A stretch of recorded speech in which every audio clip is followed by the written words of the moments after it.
if you earn 500,000 a month, you should not stay in a house of 400,000, because if you have all these items below, of you have rent, and rent has already taken 400,000, then you only have 100,000 to cater for electricity, your transport to work, because most companies here in Uganda don't provide transport to But work. he's You but have to he's figure he's scared. He's scared that his friends are gonna laugh at him just for munyumba zewa yiseze mitwale kumi. exactly. Kati awo inosala presa no manya wogwa. I'm sorry. I've been kutumideko.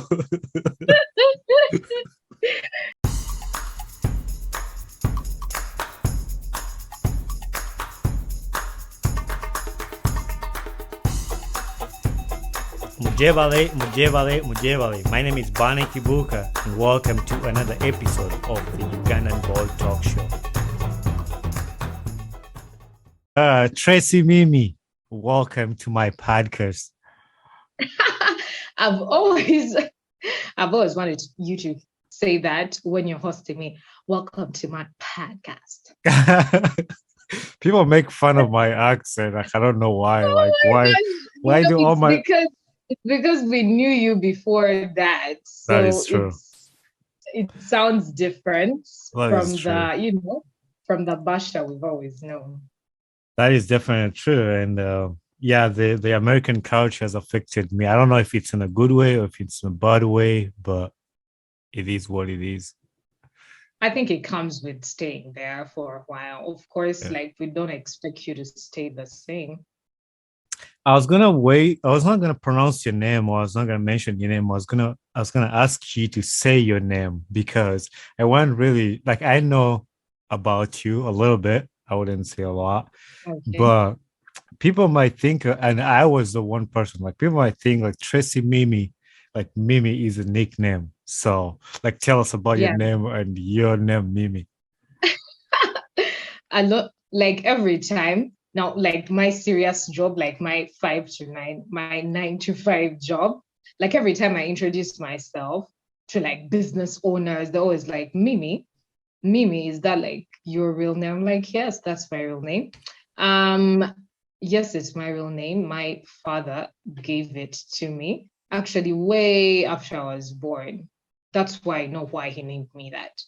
Okay. He was, I think, younger. So there was this series he was watching, and there was a girl, and her name was Mimi Zambrano. And he said that the girl was like me, and she had characters that are like mine, and was very talkative because I talk a lot. And she was like a generally happy person. So she was like, this girl is like my Tracy. So he started calling me Mimi just like that. And that name was there. That's interesting. And then he gave it to me. So he registered it. And here I am. My full name is Akandinda Tracy Mimi. Nice. That's crazy, because when I met you, I didn't tell my listeners, but a little bit about the background. Yeah, I went to Chisui Makerere, and that's why I met Tracy. But you will talk about that. I'm going to ask you about the background and education. But when I met you and you told me my name is Tracy Mimi, I took it as a joke. Like, I thought, oh, that's a nickname. Everybody's calling themselves Mimi. Like everyone else does. Right, yeah. Because I had seen another person who is Mimi, and then I thought it was like a nickname. But then you went ahead to tell me, no, that's my real name. And I saw your passport. It had like there, the Nagamontu and everything, like your official documents, actually, like he was there. Yeah. But anyway, I'll tell my listeners that I met you in high school, Chisui Makerere. Can you walk us through your education background? Yeah, I guess I'll just start from secondary school. So yeah, I went to St. Joseph of Nazareth, and for only 1 year. That was my Form 1. And boarding school did not treat my mental health the right way. So I left boarding school. So my sister was already at Chisui Makerere. So I was like, let me go to the same school as my sister does. And yeah, that's how I joined Makerere, and I did my Form 2. I don't know the equivalent of that in your American standards or something, Oh, but I did my Form 2 there to Form 6, so I finished there. Then I joined the university, Makerere University Business School, and I did Bachelor of Science in Accounting. So I'm like an accountant, but not like a certified accountant because I don't practice. That's not what I do. okay. So after that, yeah, I started working. I started doing marketing. I mean, I worked through my campus. Um, I'll take you through that, I guess, on Okay. why we are discussing the topic we are discussing right Hmm. now, what we're going to discuss. Yeah. So I did yeah accounting while I was at campus. I used to do marketing, promotions, activations for different companies. That's when I fell in love with marketing, which is what I do right now as a career. So yeah, that's briefly it. Yeah. Um, for the people who didn't know, when I met you, I'm gonna talk a little bit about your swimming appeal because that's when I got to know you, I got to meet you. But she was like a head girl, everything you can think of. Like I think she was the next to the principal of the school or the head teacher. No, no. I was speaker of the students' body in Yeah. my O level. And then yeah, I was head girl in my A level. Yeah. One thing I remember one time I was educational library prefect, and there was this one case of the one girl. I don't even remember what she did. And then the prefects had to meet with the speaker. And that was my very first time encounter of you, like because you were the speaker and we had to come represent you guys had to come represent this And girl. represent her. Yeah, so Yeah, because we were charging her for something, and I remember that. charging. Uh, that was a crazy time. But anyway, and you have a little bit some of your hobbies too. I mean, we're gonna today's main topic is gonna be personal finance, and that's some of like the field of your study. But I just don't want to skip about some of the hobbies you do outside the Yeah. personal finance. Like I knew you through music too, a very good Oh yeah, musician. music. Oh, one year, I love I was gonna ask you to do us a cappella of I guess Bicola. we'll oh my gosh, we'll do that after like to wrap it up. Okay, all right, Oh, that song. You still like that song? yeah, a lot. Um, but We are anyways, actually planning, we're gonna have like an intimate acoustic recording session really okay, soon. I actually was supposed to have rehearsal today, but somehow we didn't.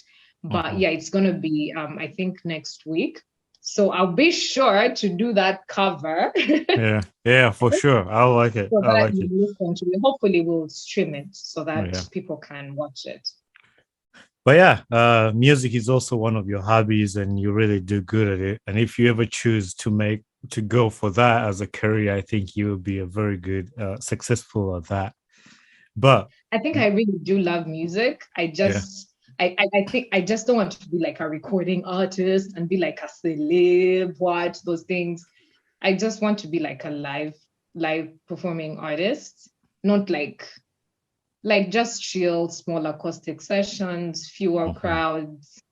That's what I love. That's what I yeah, love to do. That's what I've anyway done for one. But I'm so comfortable doing that. It makes me so fulfilled in yeah. regards to my music. The other thing that I'm not gonna skip, my mind. I know a lot about you, so I'm crazy. We've not even started the Because we've thing. been friends for a long time. um, so when I met you, a lot of people, and these my OBs and OGs can testify on that. Your accent, we used to call you Americana because your accent was like an American accent. Like, how did that come up? You lived in Uganda and you I had watch this a lot accent. of TV. I watch a lot of American TV. Yeah. So that's how That's that. it. There is nothing special to it. I just Yeah. watch a lot of TV, and that's just it. So you talked about to us about your education background and how you're into accounting. What made you choose this field of study?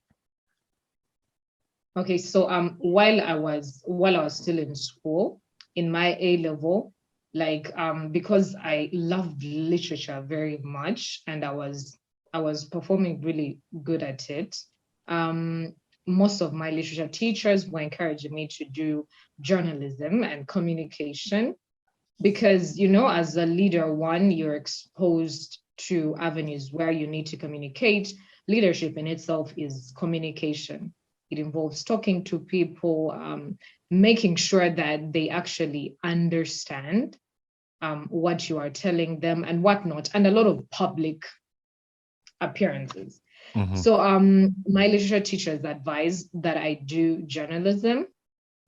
And I was like, yeah, I feel like, yeah, I'm good at writing. I'm good at public speaking. While I was at school, I was MC on a lot of events. So I was like, yeah, I'll do that because I mean, to me, that's all that it required, right? Yeah. So I applied for that as my first option and then accounting. So when I did math at A level, and I did accounting in my O level. So when you apply, the system, Ugandan system, blah, blah, blah, they look at a lot of things. So I got Bachelor of Science in accounting instead, my second option. And I am so grateful that I got to do that, honestly, because thinking about it, way after I was like, I didn't need to go to school to talk better. Yeah. I didn't need to go to school to do what everyone was advising me to do, because I still do that. I mean, right now I do marketing, involves a lot of writing and all of that. And I haven't gone to school for that exactly, but that's what I'm doing now. I'm self-taught. Okay. And I'm really passionate and it comes so naturally to me. And I'm so in love with it. So I did accounting and I actually did like it because I like math and I liked accounting because that's what I actually did in my O level. And because of course I love money. Yeah. So I enjoyed my time at school while doing accounting. By the time I finished the 3 years, I was very, very certain that I wasn't going to practice accounting. I was very, very certain I wasn't going to practice accounting. My first official job, like permanent, was customer relations officer. That is outside accounting. So slowly by slowly, I rose up the ladders and it's in marketing. It's not accounting, but I'm so glad I got to do accounting. I feel like it's purpose. I had to study accounting because it has helped me. That foundation has helped me understand like a lot of things. It's opened my mind to make better decisions as a leader for the different companies that I've worked for. Just so someone presents like an income statement and they have to first take me through it and I actually get it very well, I know when to make the right choices in regards to money because of the foundation that I got. So I'm very, very glad that I did accounting at the university. Yeah, that's very relatable. Talking about it, getting the education about accounting that's helping you even what to do right now. Because I feel like everybody needs this course. Like whether you're going to be in a different field, you need to know how. Because everybody makes money, and you need to know how to manage your money very well.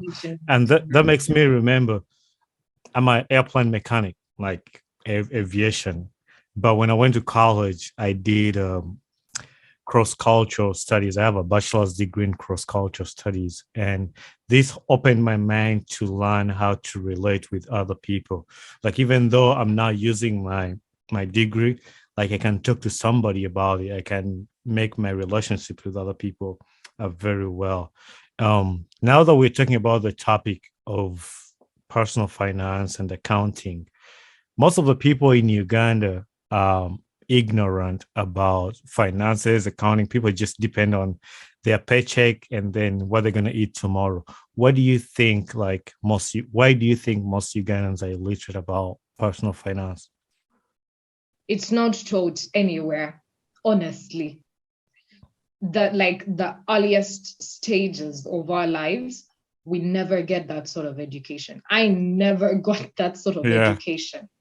I actually started saving money when I got my first real job, like my first permanent job. Mhm. All the other, for different reasons, I didn't get to save a single penny. Even throughout high school, every penny that I got, I chewed Was it. for canteen. Like, yes. Or like if I had, there was a time my sister left school, so she used to come and see me all the time because she was free and had the time. And every time she used to come, she used to give me money. So there was a time I had actually some good amount of money, and I didn't even know what to do with it. I didn't think about saving it. So when I got back home, I gave it back to my mom. Mm-hmm. I told her, by the way, I have this extra money. Like I didn't use it throughout the term, so you can have the money. Now, I don't know what my mom did with the money, but I didn't keep it. I didn't save it for myself. I gave her the money and she did whatever. I don't know what she did with the money. So from our earliest stages, even at home, we are not taught about personal finance. We're not taught about, it's like the simple principles of money. Like you just, the little you get to know is from observing. Mm-hmm.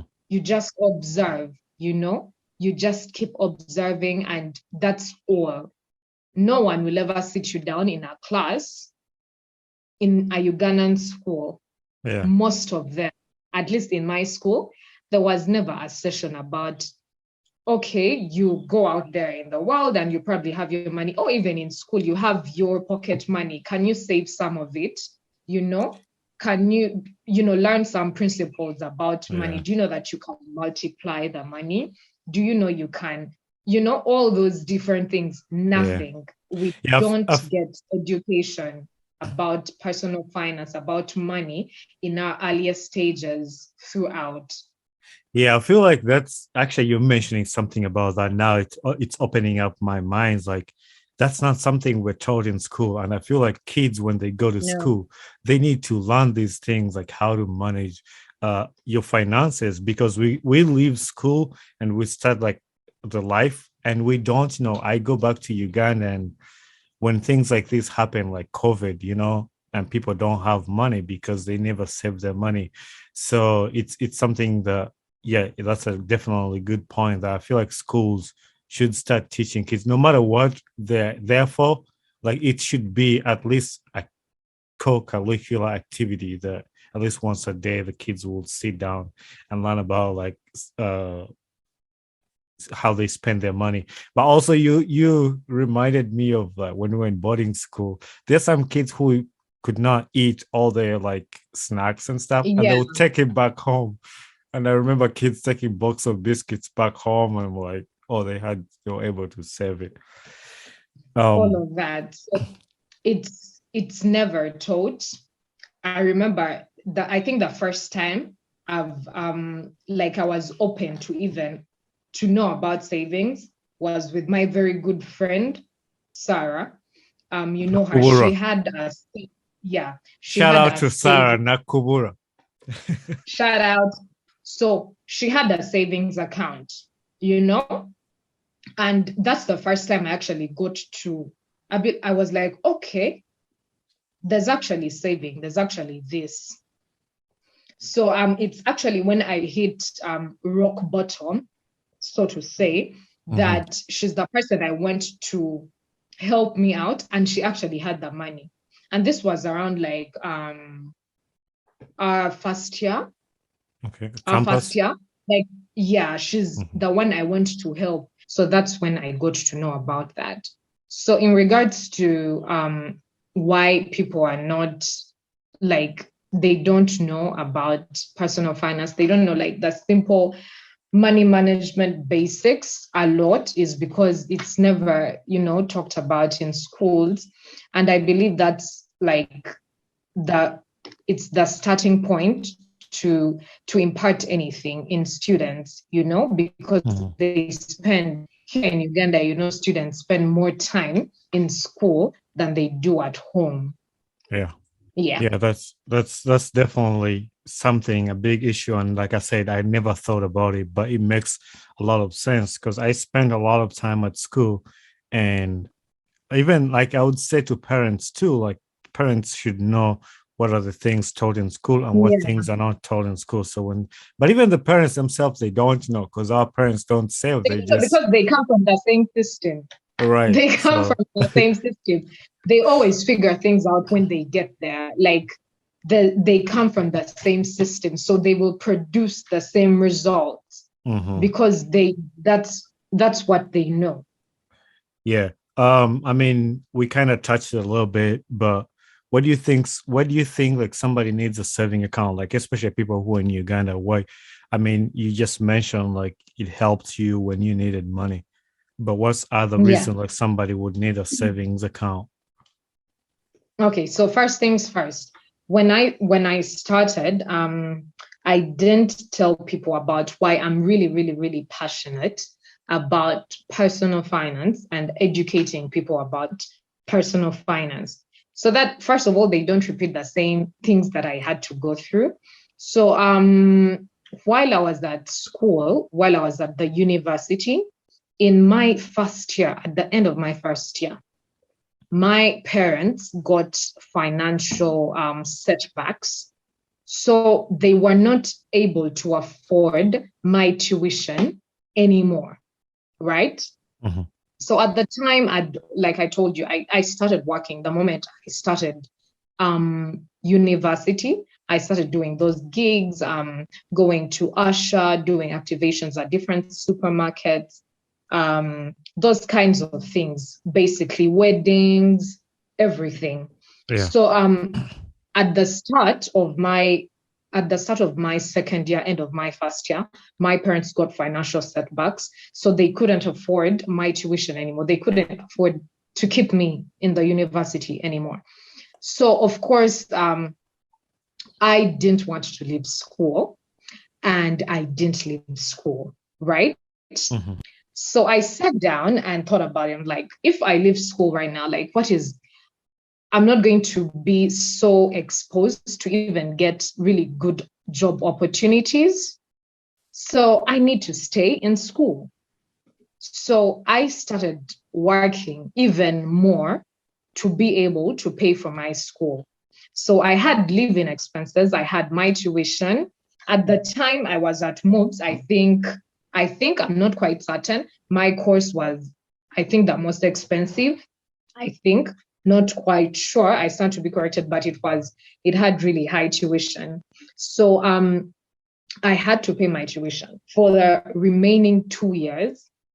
And I had to stay within, like, close to the school, because that I stay in Entebbe. That's where my parents stay. So I couldn't commute. That would be very, very costly, right? So trust me, I learned the hard way about money. I learned the hard way. All the lessons I have about money right now are things that I've actually experienced. I have had nothing completely, right? And I've had something. So I come from a place of having experienced almost everything that I'm going to share. And these are things that actually worked for me. So long story short, I had to toughen up and make sure that I stay in school. So I had to make sure I do as many gigs as possible to earn money so that I stay in school. So from that point onwards, I started educating myself about money habits, how do I get money? How do I increase it? How do I save? You know, I started saving way later though, because all the money I had to make sure that I stay in school and I had to live around the school. So I learned the hard way. But the reason why I'm so passionate about this is because I don't want people to learn my way. Yeah. There's a reason why I went through it, so that I help someone. I'm sure there's some people who are going through the same thing right now as they listen to you talking about it. And I think that's why this will be really important for them, to help them if they're in that situation at this moment.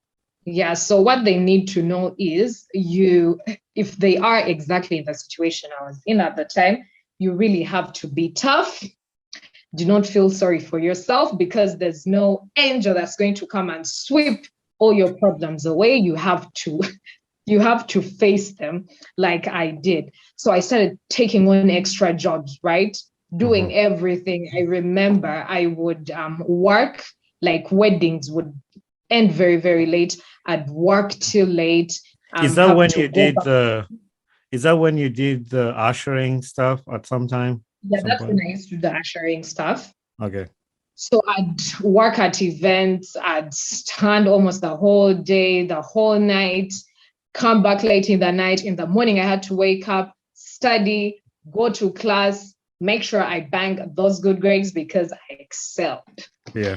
And make sure that I actually make the money to keep me in school, right? So along the way is when I just poured myself into learning good money habits, so that I never have to go through the same thing again. My siblings were also there. They never have to go through the same things because I have learned that now. So that is why I'm passionate about this topic. So in regards to saving, what was the question about saving? The question was like, why does somebody need saving? Like, why do people who ask you, like in Uganda, why do I need to save money? Why do I need to save? Yeah. First things first. What is saving? What is saving money? This is when you put money aside. And this is not money that you are going to spend. This is not money that you look to spend in a week. These are savings. It's money that is besides your expenditures, right? Untouchable. That is your money, right? So why would someone save? Why would someone save? Someone would save to safeguard the future. You can never know what happened, what's going to happen in the future. I believe maybe if my parents had put aside some money, right, before they had children, or like before I joined the university, and it was solely for my education, maybe I wouldn't have faced those challenges, right? Yeah. So saving is for those, they didn't see it coming. It's something that happened that was out of their control, right? But saving is there to save you of such situations, right? On your rainy day, on the time when your salary delays to come and your landlord is knocking on your door and you have to pay the money. This is when savings come in to help you. Actually, I got something to add on that. I don't think I've told anybody. I know I've told my family. I was in an accident on Thursday.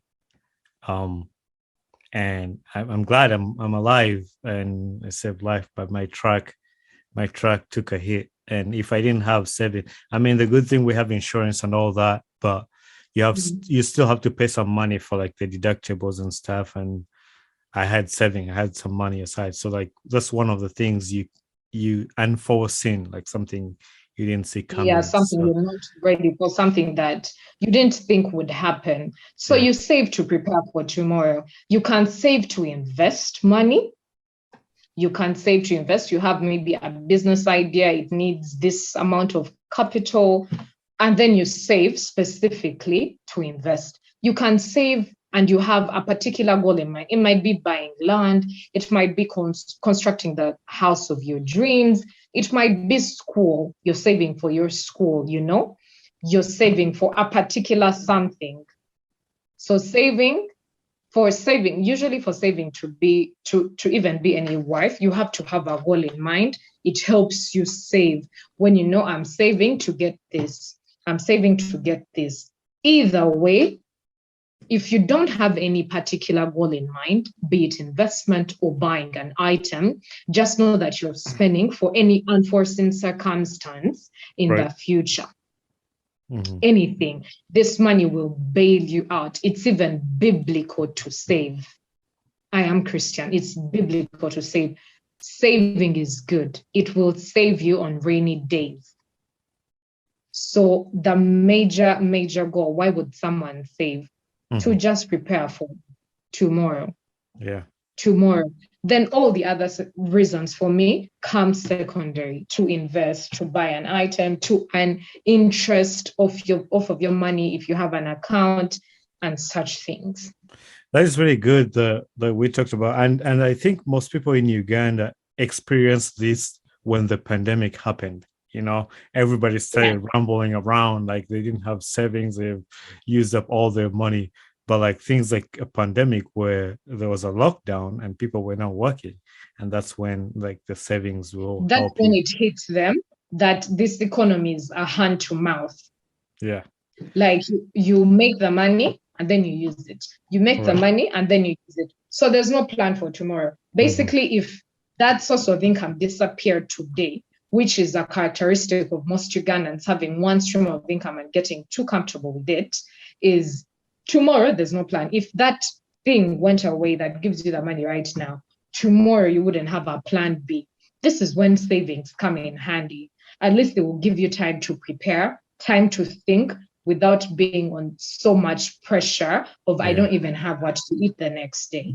Right. That's definitely right. But also I think in this section of personal finance, we have to be thoughtful of how we spend the money, and that's through budgeting. Like why does somebody need a budget, or like how can a budget help somebody? Well, for starters, what is a budget? A budget is simply a plan to help you get organized, a plan to help you track and also improve your financial situation. So everyone needs a budget. I know everyone should have a budget. Why? Because money should work for you. Money shouldn't control you. You earn the money, you should have control of your money. So budgeting will help you have control of your money. You will tell your money where to go. Today, this month, I will need to pay for electricity. I'll need to pay for water. And you money, you're going here. And you money, you're going here, right?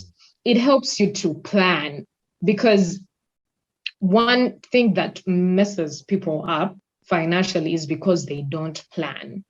Right. You know, and I'd like to emphasize that you don't need to be earning 2 million shillings or 1 million shillings or whichever amount of money in your head you think you should have to even make a budget at all. You should have a budget regardless of how much money you earn. Because first of all, this is going to help you know, where am I? You know, where am I? I earn 500,000 shillings, Ugandan shillings in a month, you know. Can I afford a house of 400,000? Because clearly, if you earn 500,000 a month, you should not stay in a house of 400,000. Because if you have all these items below, you have rent, and rent has already taken 400,000, then you only have 100,000 to cater for electricity, your transport to work, because most companies here in Uganda don't provide transport to work. He's scared. He's scared that his friends are going to laugh at him just for munyumba zewa yisize emitwalo 10. Exactly. Kati awo inosala presa no manya wongwa. Translation. Okay. But with personal finance, you need to sit down and evaluate. If you want to go forward, If you want to move from the place you are, you need to first sit down, evaluate yourself, understand what amount of money do I make? Because it's from the amount of money you make that is going to simply dictate what you can and cannot afford.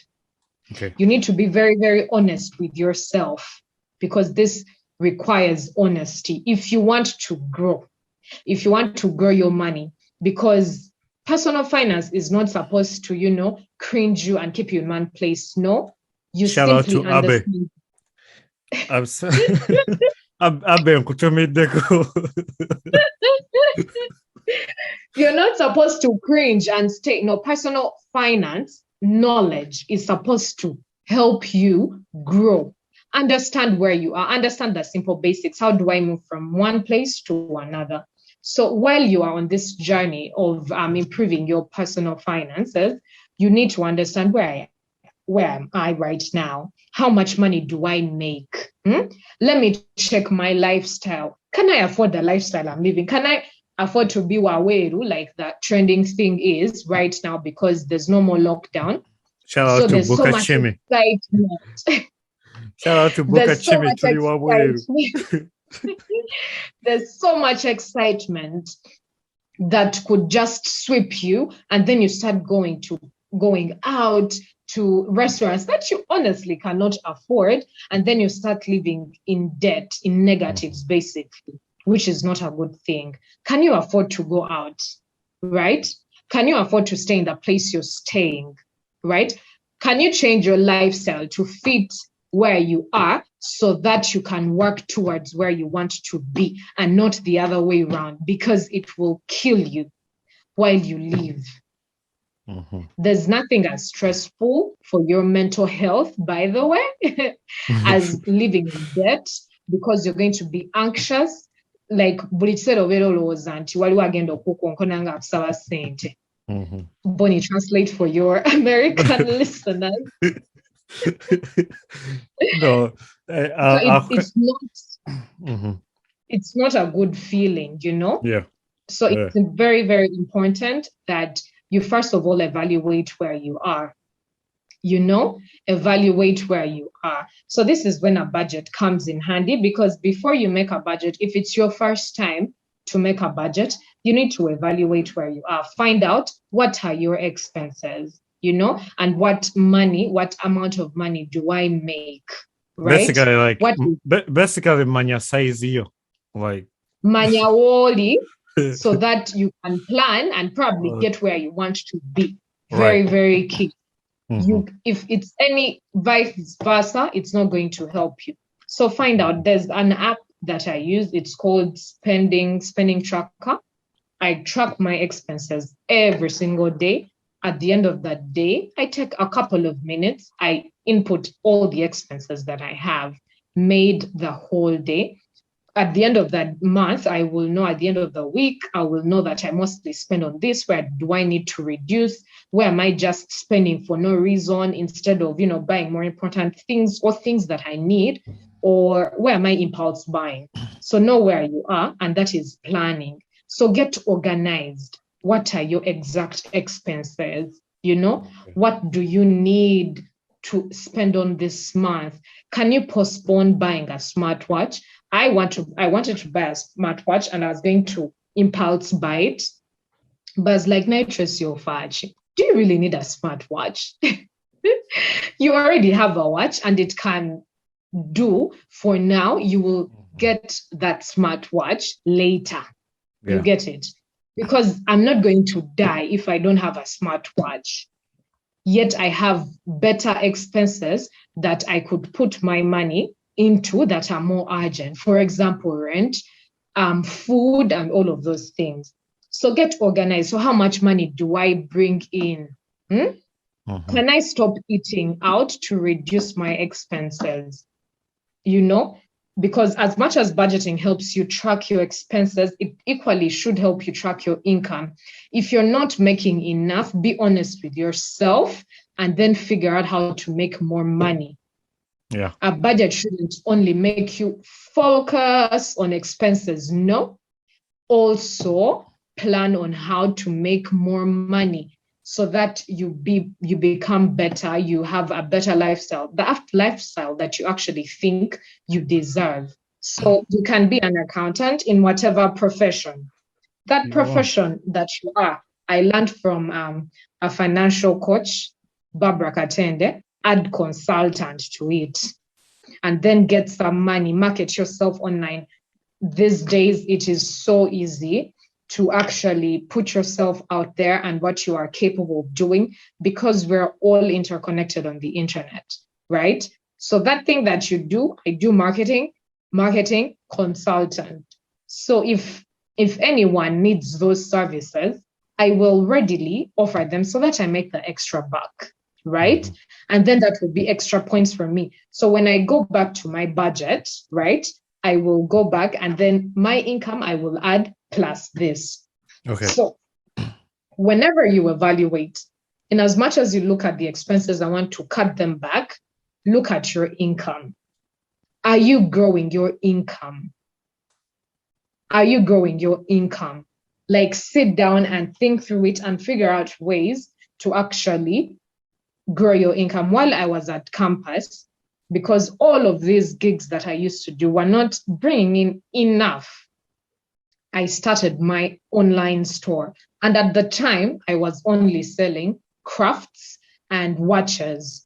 So every Friday at my university, they gave opportunities to entrepreneurs to come and showcase what they do and what they sell. So every Friday, I would get a stall there. I remember it was, I think, 5,000 shillings. You get a stall of 5,000 shillings, you put your items there, and then people come and buy. So in as much as you're looking at the expenses and, staying on track, look at how, most importantly, how am I growing my income from point A to point B? Yeah, How am I I improving? remember I bought a craft from you. Actually, I still have it. It's in my car. The one with like the Paris Tower. It was Oh, like a yeah, the necklace. necklaces. Yeah. So actually, I'd get those necklaces from Kenya. Okay. I'd have someone send them to me from Kenya, and they were, so every time I'd go and showcase them, I'd post them on Facebook and post and make sure that I sell. So on top of the income that I was earning from the different gigs that I used to do, I had that. Okay. Yeah, I had that. Also, now I sat down. All of that, like I told you, imagine 20-year-old, because I think I was 20 at the time, I have to pay over over 1.5 million in tuition. This is not minus any other expenses of handouts. You have something to do, you have like group work, you need to pay for this, you need to pay for that. I still had rent, I still had food to pay for, I still had to come to class. So all of that was not working. So I sat down and evaluated, and I'm like, how can I make more money? Because I honestly need the money. So voila, I sing. So during my first year, I'd stopped singing because I felt like it was weighing down on my school, because accounting really needs a lot of concentration and a lot of practice. You have to be discussing all the time, studying most of the time to practice and get those things in here. So I'd stopped singing with a band. So I was like, now what do I do, right? I have a voice and I can sing. So I started my own shows. The shows that I had while at campus, a lot of people at the time thought that they were just for fun. They were not for fun. It was actually to make money so that I'm able to pay my house, I'm able to pay tuition, right? Mm-hmm. So I sat down and planned. I was like, okay, I can actually do this. Let me sing and invite people to pay and watch me sing. So I remember the first night that I held was at the place where I used to stay. It had a big compound. So I marketed, I pushed it. I asked my friends to post for me, and people did turn up. So that's the show that Abe and all of our other friends came to. But yeah, that show was not for fun. I was a girl thinking about, how am I going to pay tuition? How am I going to stay in the house I stay in? How am I going to keep having food on the table, and all those expenses that come with life. So when I sat down, I was like, yeah, that could work. And it did work out. And I held my show and I did make money. And I paid all the other service providers because I had to pay for sound, I had to pay my guitarist and all of those things. And that was done. So I devised means of actually making extra income, and what has survived from my numerous business ideas since then is Moonlight Store. I don't sing so often now because I have a job that I need to turn up every day. Usually singing requires a lot of time and rehearsal, and that my job is overtaking, which actually pays me good money. Yeah. So the Moonlight Store has survived since then. I bless God for that. And it has grown more right now. We do men's clothes, we do comfortable clothing, etc., etc., and it's going places, it's going bigger. This year we registered and we're officially recognized. So it's really, really good. And it does give me extra income on top of what I do, marketing, ad consultant to what you do, marketing consultant, and my full-time job, So put yourself out there and increase the money you make. There's nothing in the end that you're going to budget for. There's no money you're going to direct to do what you want to do if you don't have it anyway. Yeah. So make sure that you budget, however, increase your income. Increase your income. Yeah, Tracy, I appreciate you going in depth. Actually, I saved the Moonlight Store for last, but I congratulate you on all the achievements you've made. I see all your posts when you've actually grown a lot, like the way you sell your stuff. Like I know you went into like professional photography where like they draw where like they take pictures of like the things you're selling. I learned how to take better pictures. Yeah, it's really good, like the time you've put on it. And I remember I ran an ad for Moonlight Store on here, but once again, I'll say it again, like they have really good stuff. Check it out on Instagram, and then contact Tracy. I'm going to share some of her social media for her store and what she sells. Go check it out and see what they have. There's a lot of questions about personal finance, but I know what you talked about today so far can help somebody get started. So whatever we've not covered, maybe I'll host you again the next time when we talk about that. But before I let you go, what's the one advice you want to send out to the listeners? I know a lot of people listen to my podcast all over the world, but mainly I want your advice to go to the listeners in Uganda about finance. What's the one thing you would tell them? It's actually not one thing, but you should tag me on your Instagram as well, by the way. I'm going to start sharing more intricately on personal finance and the like. I've dedicated this entire year to making sure that I teach people, share the knowledge that I've gotten over the years, about personal finance. So I plan on doing it bigger, and I really want to focus on schools because I believe that's where it starts from. That's where it starts from, to learn about money. So I'm looking at targeting schools mostly, maybe up to university, but mostly secondary schools, because that's closer to when now they're going into university and, they get to now be out there in the world, get opportunities to make money. And unfortunately, most of them end up spending it without even saving a nickel or doing something that they will be proud of themselves, maybe after 5 years, right? So the three things that I want to share to the listeners, to the people watching on YouTube, get knowledge as much as you can. Get knowledge about personal finance, because knowledge will set you free, knowledge will enlighten you, knowledge will help you make better decisions. Then probably what should have come first is that money is actually good. One fact about money, it's good. It is not evil.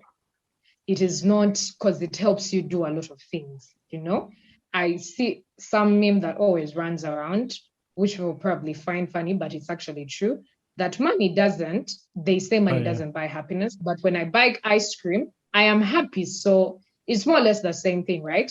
So I was listening to a podcast between Kevin Hart and no who is the guy? Trevor, no, Trevor Noah. And he say like yeah, most rich people say like money doesn't buy you happiness, but neither does brokenness or poverty. exactly. Neither that does not having money. So Yeah. make that money. Money is good. It's not bad. It's not bad. So that's the second thing. The other is your habits are going to determine how far you go with money and what your relationship is like with money. If you keep squandering money just like that, you don't know how much you make. Therefore, you don't even know how much you spend. That's why you hear a lot of people in Uganda say, Zabana inkola sente nyingi. Naye, Mhm. by the time it's the second week, the sente zimanje ziba ziraze, as in they make money, but by the second week of the month, they don't even know Zempitamboyis. where. Exactly. They don't even know where the money is. You Mhm. get it? Eh? And it's simply because of habits. So you need your habits in check, right? You Mhm. need your habits in check to make sure that you actually have a healthy relationship with money.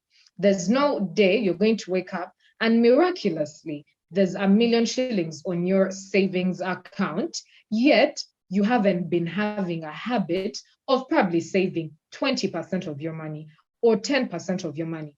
So get your habits straight so that you're able to grow your money, just monitor your money, know where you are, have days of review every week, sit down and actually look at your money. How have I been spending? Did I make any extra income? What can I do? Sit down and actually review. I have a review where I sit down and say, how much money have I made? You know, where can I improve? Can I be more intentional with getting my marketing consulting gigs so that I'm able to bring in more to be able to achieve this? So I said I wanted a smartwatch. So I told myself, Tracy, you need to get a marketing gig. Once you get a marketing gig, and then you save, because I always make sure that I save money off every coin that I make. Get your 10%, save it, and then the rest of the money you can use it to buy yourself a smartwatch. Yeah. Awareness you might So kumi. oh yeah, tithe. I don't know if most of your listeners are Christians. They need to tithe. Okay. Tithing is principle. We are blessed, and so we give out of abundance. So we always need to take our tithe to church. All right, Tracy. I want to appreciate you. I'm sure that I'll get more questions and bring you back because this is a very big topic that we can talk about it for like the whole day. And I think I'll have you like on a live or like Instagram live or something like that where people can We engage can. on the discussion. Mm. So yeah, next time maybe I'll have you on an Instagram live. But who would you want to see on my podcast next? And you're gonna help me find this person. It could be anybody. Like it doesn't. I know you recommended Dr. Jackie that we already have on the podcast. Like Oh who else yeah. would you want to see on the podcast? Let me see. Let me see. Let me see. I know I've listened to some of your podcasts.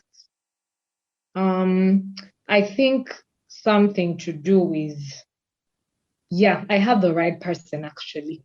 Okay. She's an author of a book.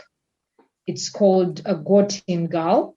It's a book for girls, for teenage girls, and she equally has one for boys, Okay. right? So she's basically a teen coach. She helps teenagers like go through the different changes that come with, being a teenager, etc., etc. So I'm definitely going to link you up. She's a professional. I'm definitely going to link you up. So her books mostly focus on the changes that come with being a teenager.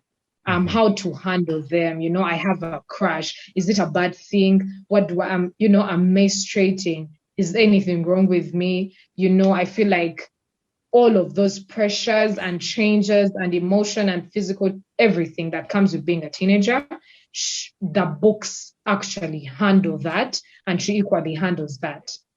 That would be a very I'm good. very I like what you just mentioned. So once again, Tracy, thank you very much for coming on my podcast, sacrificing your time. I know we've gone longer than what I usually anticipate, but I can never turn down a good conversation. So thank you very much. And any word you want to say bye to our listeners.